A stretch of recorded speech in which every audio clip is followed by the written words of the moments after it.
Nuestro invitado del día de hoy es Andrés Rodríguez, secretario general de UPCN, secretario adjunto de la CGT. Hola Andrés, ¿cómo estás? Bienvenido a Sopardo. ¿Qué tal? Muy buenas tardes a todos. Muchas gracias por la invitación. Veíamos recién algunas intervenciones históricas y la primera, esa que estás bigotón, del año 85, decís algo que a mí me resonó un montón. Es inevitable, ¿no? A veces cuando uno ve material histórico, traerlo al presente, y vos decías, los trabajadores no somos los culpables del déficit fiscal, los culpables son los que tomaron deuda, no somos nosotros quienes nos tenemos que hacer cargo, sino todo lo contrario, son ellos quienes se tienen que hacer cargo, y es, bueno, son términos que están muy vigentes en el día de hoy, ¿no? Tranquilamente se pueden trasladar perfectamente al presente, y es así.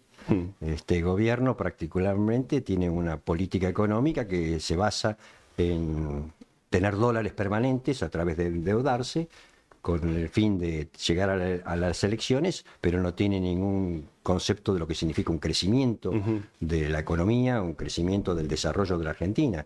Así que esto me parece que va por mal camino.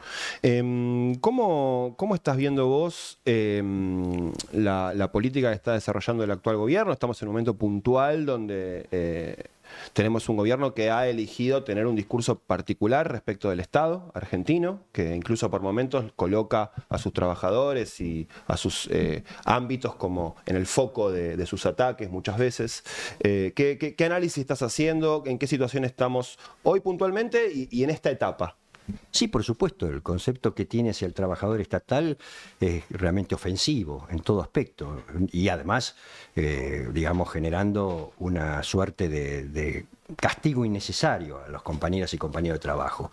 Primero y principal, esto de que se disfraza todo y se generaliza todo diciendo que son todos ñoquis políticos es una falsedad absoluta. Son compañeros que tienen muchos años de servicio, muchos vienen de varios gobiernos y que han desarrollado su carrera administrativa. Y prueba de ello incluso, ya que tanto hablaban de la incapacidad del trabajador, se hizo un examen producto de este Ministerio de Desregulación y la mayoría de las compañeras y compañeros aprobaron masivamente. O sea que hay un nivel de capacitación importante. Y por eso castigar y además lo más cruel, sí, es cruel. La palabra que utiliza el presidente tiene razón, es cruel, porque dejar a una familia sin trabajo del día para la noche es bastante cruel. El porcentaje de aprobación fue más del 95%, ¿no? Exacto, 95% y en muchos lugares, en muchos organismos hasta el 98%. Sí. Pero ahora creo que esto abre la compuerta hacia otra cuestión también muy delicada, sí, que es la destrucción del Estado. Y el Estado no pertenece a un gobierno, pertenece a la comunidad. Y la comunidad necesita de ese Estado, en muchas características. Entonces realmente atacar permanentemente y desarmar el Estado y hacerlo sin gestión es un atentado contra la sociedad argentina. Andrés, yo te quiero preguntar, bueno, primero que nada, gracias por venir al stream de la CGT. Antes te quería preguntar si es la primera vez en un stream, que es algo que te iba a preguntar fuera de aire, pero dijo, bueno, se lo pregunta, ¿es la primera vez en un stream? Creo que sí, sí, es cierto, sí. Excelente. Bienvenido. Bueno, bienvenido. Por el tema de la cultura del estatal, a ver, muchas actividades tienen una ligación identitaria con su actividad, puede ser la construcción, el camionero, seguros, lo que sea. ¿Cómo es ser estatal? Es decir, una realidad tan heterogénea, porque están en todo el país, en organismos tan distintos. ¿Cómo se construye la cultura del trabajador estatal? Sirviendo a la comunidad, sirviendo al prójimo.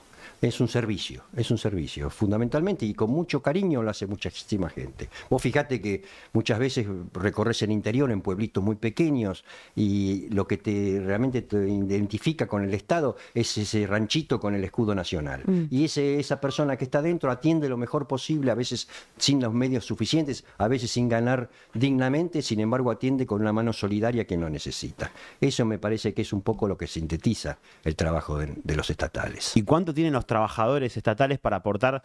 Por nosotros los peronistas siempre estamos diciendo tenemos que pensar cosas nuevas, tenemos que construir la Argentina. ¿Cuánto tienen los trabajadores estatales para aportar en ese proyecto de país que en algún momento añoramos con más igualdad? Te lo pongo con un ejemplo histórico. Cuando hubo la crisis del 2001, que prácticamente había un desgobierno, los que sostuvieron el Estado sin funcionarios fueron los trabajadores.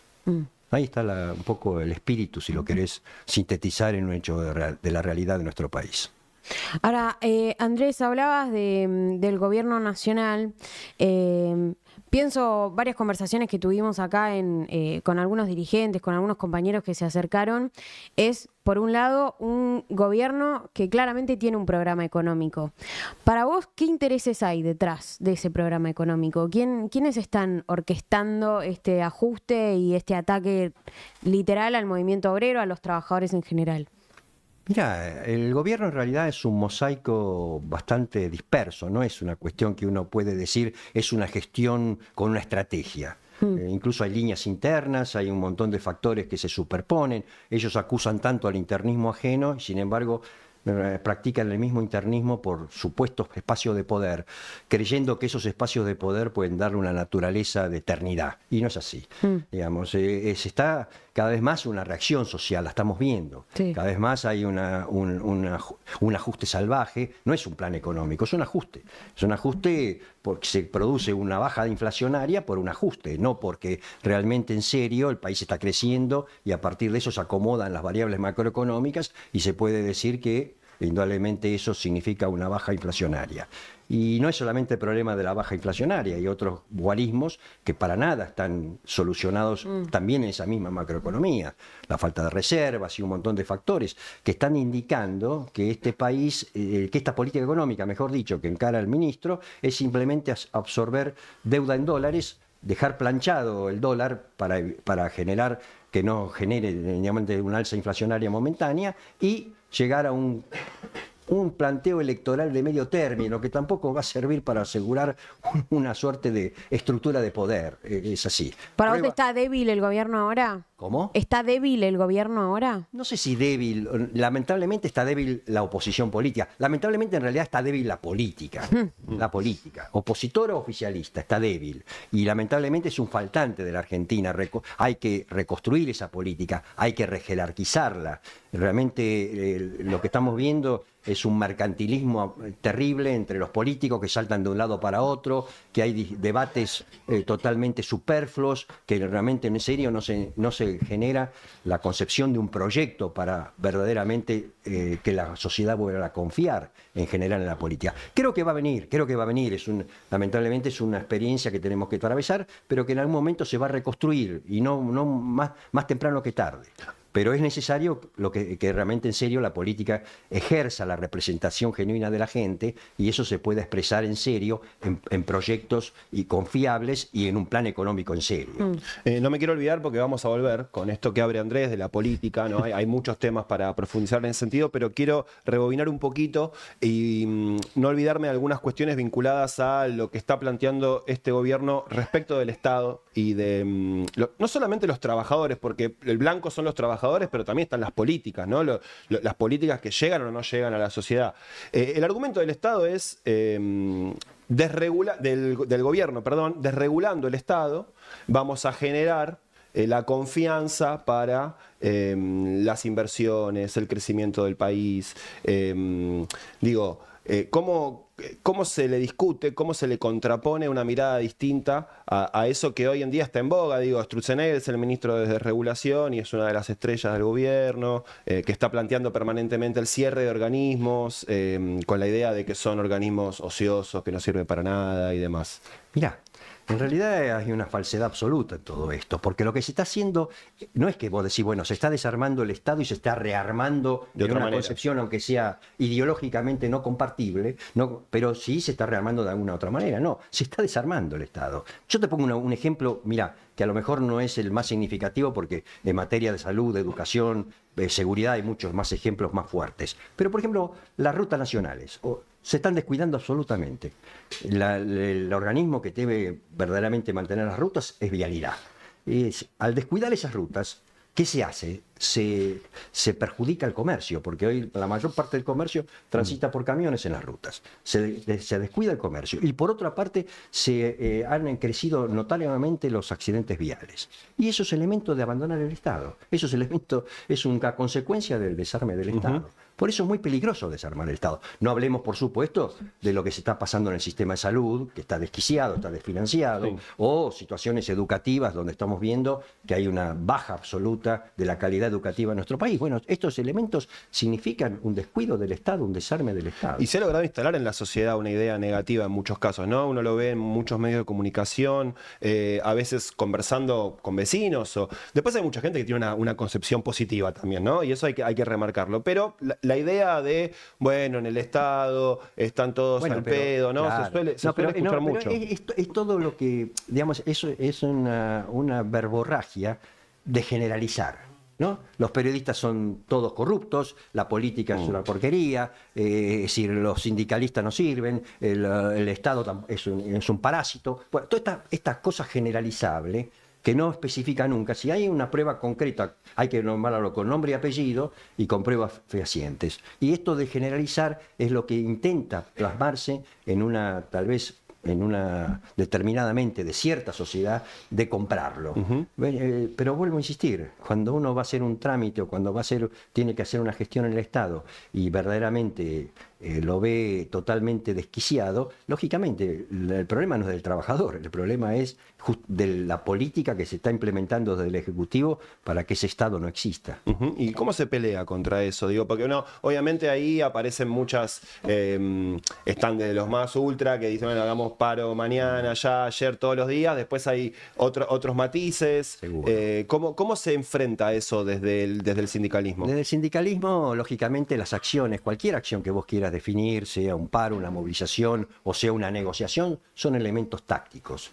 Lo importante es reconstruir la estrategia de un país. Y vuelvo a insistir, ahí sí volvemos al meollo de la cuestión, volvemos a la calidad de la política.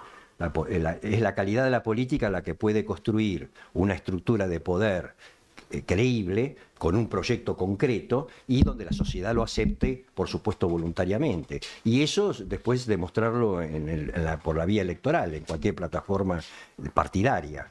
Pero tiene que ver también con la creatividad de liderazgos, ¿no? De liderazgos que tienen que empezar a surgir. Andrés, tengo varias preguntas escuchándote.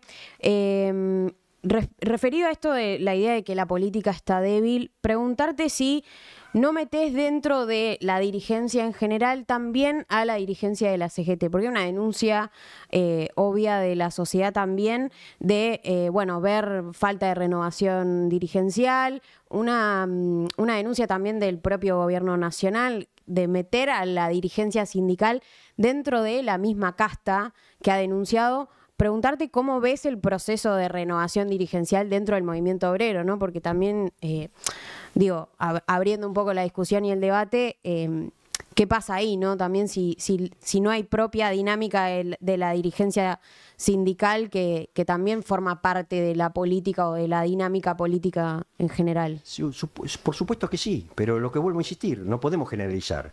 Ese es el tema, creo que está mal generalizar. Por otra parte, primero, la legislación que rige la normativa de las asociaciones profesionales, que significa la posibilidad electoral de renovar, lógicamente, las conducciones de un gremio, tienen que darse por el voto del trabajador. Y si un dirigente sostenido, porque la renovación no es solamente un problema de edad, esto lo tenía muy claro Perón, ¿no? No se tira un viejo todavía por la ventana. La renovación tiene que ver con una renovación de ideas y de conceptos, sí, para enfrentar los tiempos que van cambiando y que indudablemente son diferentes a lo que pasaba. Sí, porque también la gente reclama renovación y no sabemos qué significa, exacto, ¿no? Sí. Exacto, por eso digo, hay jóvenes viejos y viejos que tienen que irse. Y jóvenes que tampoco sirven. Claro, hay de todo. Hay de todo. Yo digo, en la normativa sindical, por ahora, las leyes que la rigen, no está para nada vetado la posibilidad de ser reelegido. ¿Crees que el gobierno... la gente lo reelige?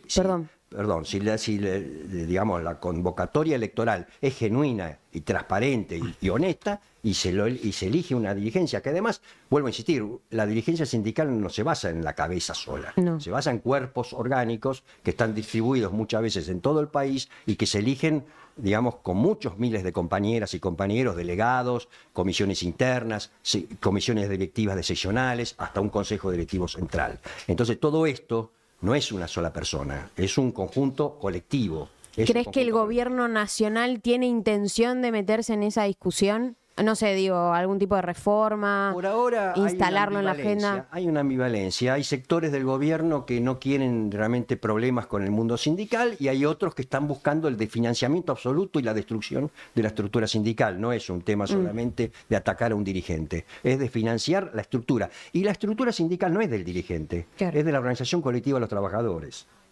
A esto hay que tenerlo muy claro. Un sindicato es una organización colectiva de trabajadores.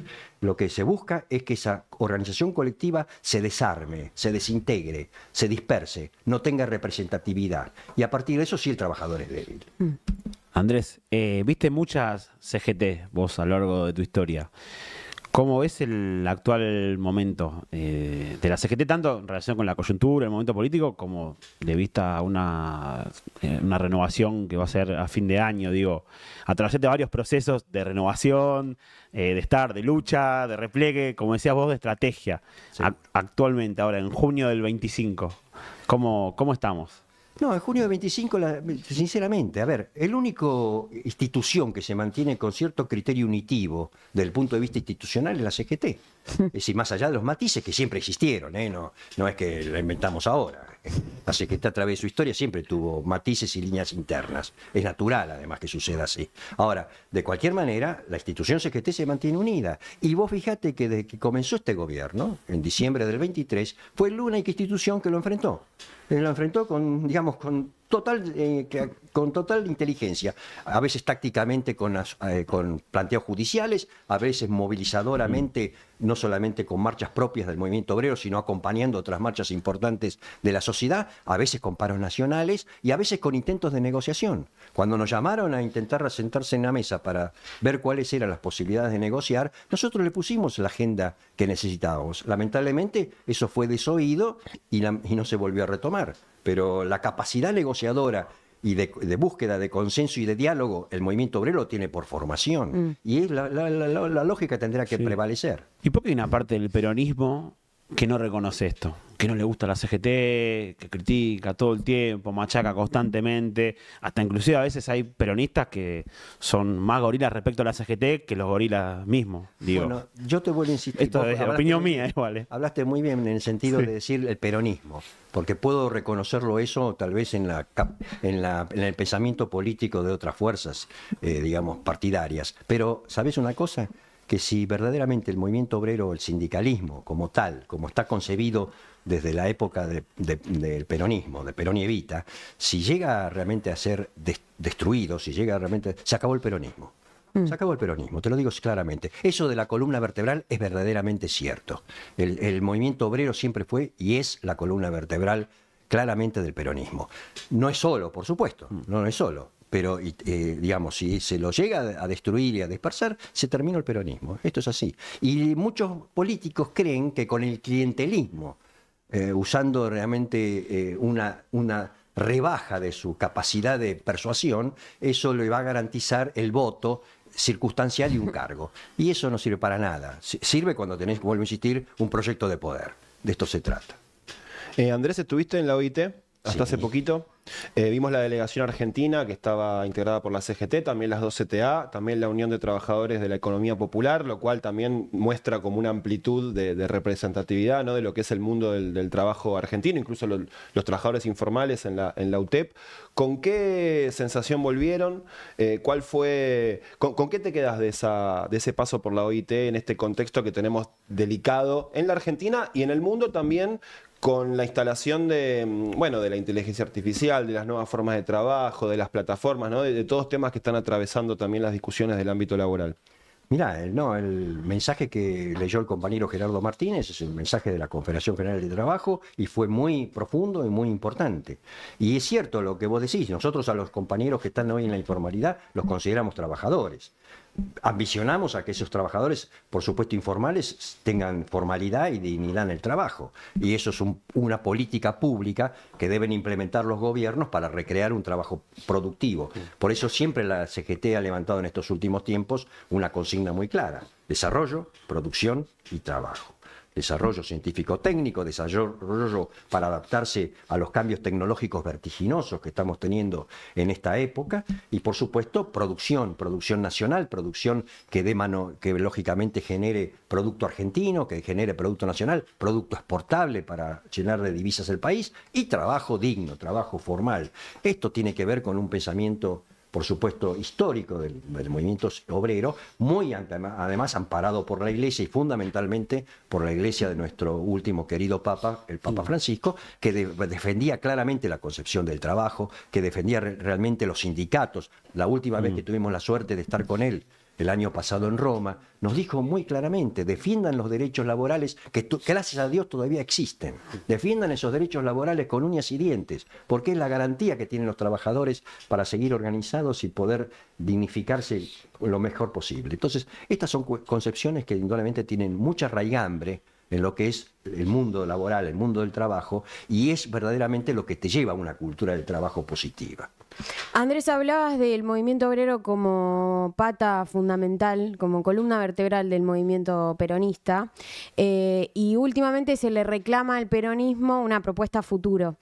Quisiera preguntarte qué tiene el movimiento obrero para ofrecer en la relectura que haga el peronismo respecto al futuro del trabajo, porque, y acá déjame picantear un poco, pero para traer a colación también de vuelta una denuncia que se le ha hecho al kirchnerismo durante mucho tiempo, que es cómo se usó el trabajo estatal, que en realidad tampoco era formal, porque era una forma de precarización, el monotributo, y lo digo hablando en mi propio nombre y de muchos compañeros que trabajamos en el Estado, quizás de una manera, ¿no?, de servicio que vos hablabas, ¿no? Creíamos que estábamos haciendo un servicio a la patria trabajando, pero también el kirchnerismo lo usó como una forma de, vos decías, clientelismo, de rentar militantes. Esto no significa que sean ñoquis, pero eran trabajadores estatales que trabajaban, pero que después quedaron un poco, llegando el macrismo, llegando Milei, quedan en la nada, y son esos trabajos que se pierden y que el sindicato después tiene que salir a reclamar, por supuesto, porque son familias que quedan en la calle. Preguntarte esto, ¿no? ¿Cómo piensa el peronismo el futuro estatal del futuro? El trabajo estatal del futuro, perdón. Sucedió con muchos gobiernos peronistas y no peronistas, el hecho de colocar cuadros militantes en la estructura del Estado. Pero si verdaderamente lo cuantificás, es un reducido número. Como dije hace un rato, la mayoría de las compañeras y compañeros que trabajan en el Estado tienen 5 años como mínimo, hacia 10 y hacia más, lo cual significa que entró con varios gobiernos, y no por la situación de militancia política, sino por una situación de necesidad de trabajo, y se fue desarrollando y haciendo una carrera como corresponde o como cualquier otra actividad laboral. Así que, digamos, generalizar en ese aspecto para verdaderamente llegar con el cuchillo de la cirugía a gente que verdaderamente ha trabajado y ha entregado mucha experiencia dentro del Estado, es totalmente de una falsedad absoluta, es para verdaderamente perjudicar a la gente que trabaja. Entonces, una cosa es que, además, un cuadro político que era acomodado por un gobierno del signo político, se buscaba fundamentalmente un cargo jerárquico o un cargo de buenos sueldos. Y la mayoría, el gran porcentaje de los trabajadores, tienen sueldos medios anormales, digamos, no es una cuestión que esté invadida. Sí, no, secretario, digamos, claro. Entonces, bueno, por eso. Entonces, digamos, generalizar de esa forma es totalmente falso. Yo lo que digo es eso. No me molesta que digamos, lo que pasa con un militante. Lo que sí me molesta es con lo que pasa con un trabajador que verdaderamente tiene una experiencia, tiene un conocimiento, tiene una capacitación. No sabes cuántas nosotros como gremio tenemos convenios con universidades en carreras estrictamente de la administración pública. Y muchas compañeras y compañeros que lo usan incluso para promocionarse, han hecho esas carreras para capacitarse. Hay una permanente voluntad de formarse frente a los nuevos desafíos del presente. No es una cuestión totalmente cerrada, como se quiere decir, que son todos vagos. No, lo digo más en la clave de Cristina, en las últimas intervenciones que hizo, habló de un Estado eficiente y como que entra un poco en sintonía con lo que plantea Milei, no de destrucción del Estado, pero bueno, de recorte de trabajadores estatales, indudablemente, o de áreas del Estado que nosotros defendemos, por lo menos. Pero por eso digo, el Estado no es ineficiente. eficiente, en absoluto. Que todo lo que se profundice en formación, todo lo que se profundice en incorporación tecnológica para que el Estado sea más eficiente me parece estupendo, pero eso no significa que la responsabilidad es del sector exclusivo del trabajo. Como digo, cuando vos le abrís la compuerta a una posibilidad de formarse, está el trabajador primero en la fila. No están renegando de esa realidad. Por eso digo, si la prueba de, como decimos, del examen este famoso que hizo este gobierno, significó claramente un nivel de formación bastante importante, ¿no? ¿Pensás que ellos esperaban otra cosa respecto de ese examen? Supongo que sí, querían realmente demostrar que era digamos, un plantel totalmente incapaz, falta de preparación, y a partir de eso justificar indudablemente la salida de gente. Creo que le falló, le salió el tiro por la culata. Has participado siempre de la vida política del peronismo, de su partido, tanto vos como otros dirigentes de tu sindicato. ¿Cómo estás viendo este momento de la política del Partido Justicialista? Está, bueno, la presidenta del Partido Justicialista en estos momentos está presa. Eso y más allá de eso, digo, de acá en adelante viene un proceso electoral, hay muchas discusiones abiertas. ¿Cuál es tu mirada? No, por supuesto, yo lo he dicho públicamente. Lo que se ha hecho con la compañera Cristina es una injusticia total. Y es una persecución política, más allá de cualquier otra evaluación del rol que debe desempeñar ella o no en el tema del peronismo. Pero es una persecución política, porque es una persona que tiene realmente raigambre en un sector de base y que es justo y tiene derecho a presentarse en un cargo electivo. Y si la gente la vota, es así. Pero ahora, lo que estoy viendo es que eso no alcanza para reconstruir el peronismo. Realmente para reordenar todo el peronismo yo creo que hemos sufrido una crisis del último gobierno muy seria, con un descreimiento en general de la sociedad, por eso es el resultado de este gobierno, y lo que hay que hacer es, primero y principal, yo creo, una serie de pasos que lleven en un camino ascendente. El primero de ellos es el reencuentro del peronismo. No, digamos, vivir en una suerte de confederación de partidos provinciales o de sectores territoriales aislados. Hay que reencontrarse. Segundo, hay que debatir con autocrítica. Hay que ser sinceros, hay que decir lo que uno piensa con respeto, pero lo que uno piensa. Y muchos compañeros tienen realmente en serio un pensamiento constructivo. Y a partir de eso comenzás a elaborar en serio una estructura más organizativa, una estructura que empiece a elaborar un proyecto, una estructura que ese proyecto, al dárselo a la gente, a la comunidad, la gente lo asuma, lo quiera, lo pretenda, y por supuesto de ahí surgen después los líderes que van naturalmente. Después resolveremos para un único liderazgo, si eso se resuelve por interna, por consenso, por como fuere. Pero ese es el camino que incluso, digamos, sin entrar en comparaciones históricas porque son distintas, pero es el camino que tuvo el peronismo también después del gobierno radical. O sea, fue un proceso de renovación, fue un proceso donde volvimos a conquistar el gobierno a partir de toda esa mecánica de trabajo. Va a pasar igual con esta misma realidad ahora, ¿no? Andrés, preguntarte, ¿tiene que haber más dirigentes sindicales en los ministerios, en los consejos deliberantes, en el Senado, en diputados? ¿Eso garantiza un poco que las reivindicaciones de los trabajadores lleguen ahí efectivamente, o pensás que no? No, yo no creo tan tanto necesario en un extremo de ocupar tantos espacios. Sí, algunos son naturalmente lógicos. En la parte legislativa, tanto provincial como nacional, tiene que ver porque allí se tratan leyes que muchas de ellas tienen afectación sobre lo social y sobre lo laboral, y la opinión de dirigentes sindicales formados es importante.